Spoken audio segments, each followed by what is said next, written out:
semua, kami dari kelompok 7 ingin membahas mengenai materi analisis beban kerja. Selamat menonton!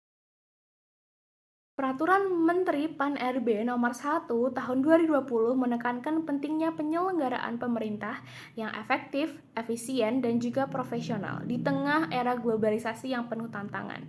Namun, kondisi di lapangan menunjukkan bahwa profesionalisme aparatur negara belum sepenuhnya tercapai.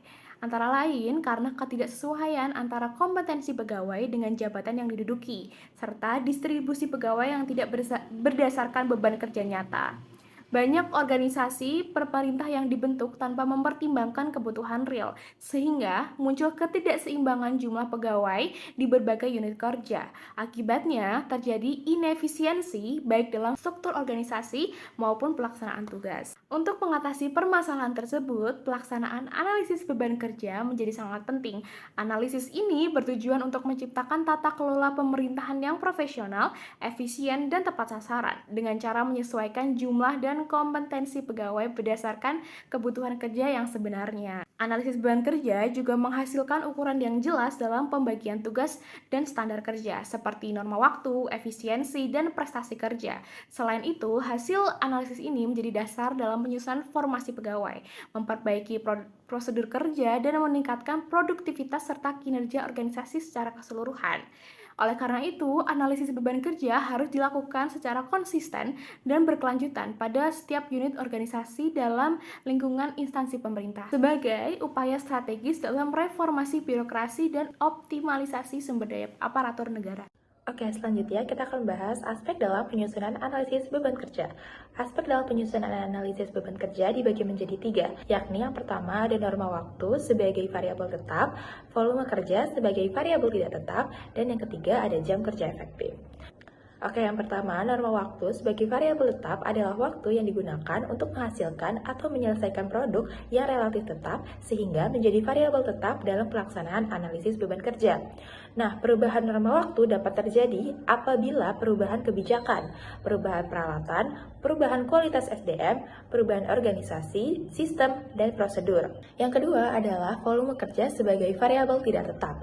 Variabel kerja diperoleh dari target pelaksanaan tugas untuk memperoleh hasil kerja.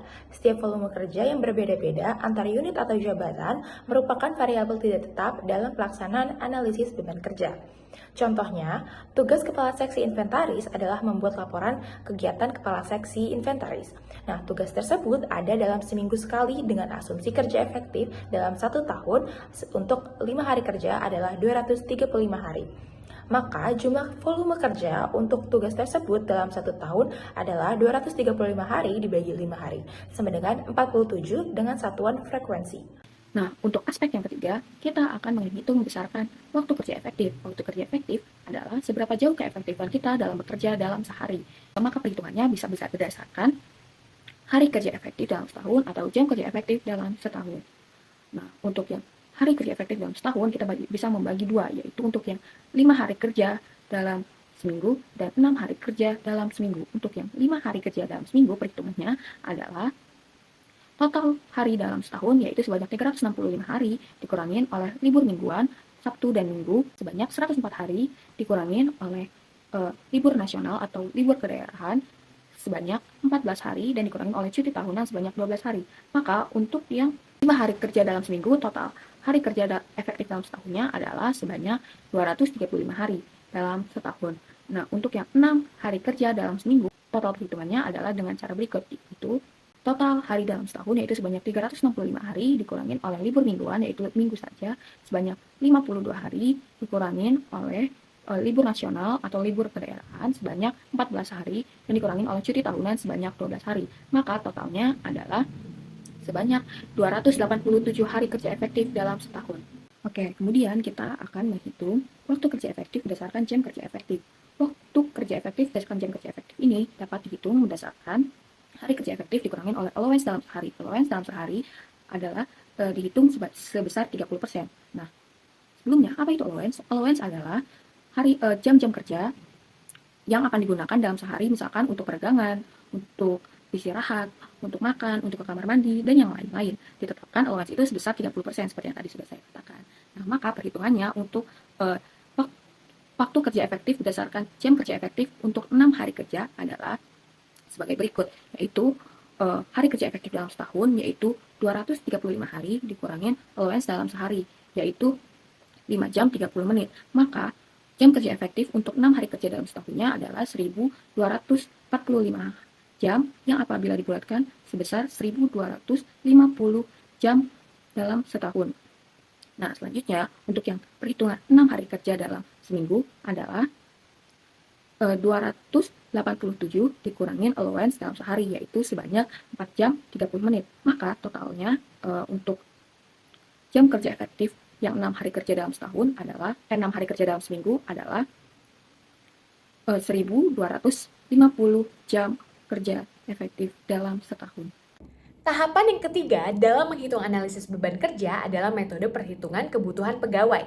Dalam menghitung kebutuhan pegawai, ada banyak metode yang dipergunakan. Namun, dipilih metode yang paling sederhana untuk digunakan instansi. Metode perhitungan kebutuhan pegawai yang dipilih ada metode beban kerja yang diidentifikasi dari hasil kerja, objek kerja, peralatan kerja, dan juga tugas per tugas jabatan. Metode yang pertama adalah metode dengan pendekatan hasil kerja. Hasil kerja itu sendiri merupakan produk atau output jabatan. Metode dengan pendekatan hasil kerja adalah menghitung kebutuhan dengan mengidentifikasi beban kerja dari hasil kerja jabatan. Metode ini dipergunakan untuk jabatan yang hasil kerjanya fisik atau bersifat kebendaan, atau hasil kerja non-fisik tetapi dapat dikuantifisir. Perlu diperhatikan bahwa metode ini efektif dan mudah digunakan untuk jabatan yang hasil kerjanya hanya satu jenis. Dalam menggunakan metode ini, informasi yang diperlukan adalah wujud hasil kerja dan satuannya, jumlah beban kerja yang tercermin dari target hasil kerja yang harus dicapai, dan standar kemampuan rata-rata untuk memperoleh hasil kerja.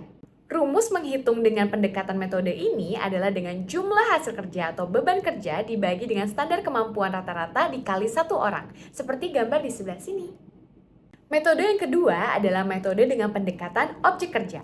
Pendekatan objek kerja yang dimaksud di sini adalah objek yang dilayani dalam pelaksanaan pekerjaan. Metode ini dipergunakan untuk jabatan yang beban kerjanya bergantung dari jumlah objek yang harus dilayani. Metode ini memerlukan informasi wujud objek kerja satuan, jumlah beban kerja yang tercermin dari banyak objek yang harus dilayani, dan standar kemampuan rata-rata untuk melayani objek kerja. Rumus menghitung dengan metode ini adalah jumlah objek kerja atau beban kerja dibagi dengan standar rata-rata dikali satu orang seperti gambar di sebelah sini. Oke, jadi untuk metode pendekatan selanjutnya yaitu pendekatan peralatan kerja.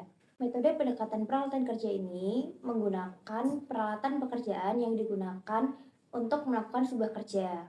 Dan metode ini biasanya digunakan pada jabatan yang memerlukan alat kerja dalam melakukan pekerjaannya. Untuk informasi yang diperlukan pada metode pendekatan ini yaitu satuan alat kerja, jabatan yang dibutuhkan, jumlah alat kerja, rasio jumlah pegawai per jabatan per alat kerja, dan juga durasi dari pergantian jam kerja.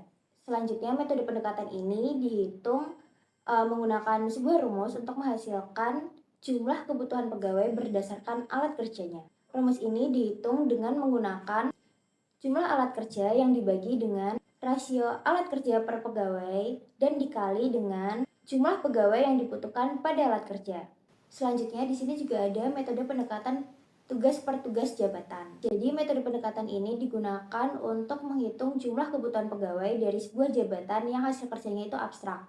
Abstrak di sini berarti output kerjanya itu beragam jenisnya. Untuk metode pendekatan ini membutuhkan informasi berupa uraian tugas, satuan hasil, waktu penyelesaian rata-rata dari setiap tugas, jumlah beban kerja dari setiap tugas, dan juga jumlah waktu efektif per hari rata-rata per tugas, dan juga jumlah waktu kerja efektif rata-rata per hari. Kemudian metode ini menghitung jumlah kebutuhan pegawai dengan mengalihkan waktu penyelesaian rata-rata dengan jumlah beban kerja, kemudian dibagi dengan waktu kerja efektif. Selanjutnya, hasil dari perkalian dan pembagian tersebut dikali lagi dengan satu orang. Sehingga akan didapatkan jumlah kebutuhan pegawai berdasarkan tugas per tugas jabatannya.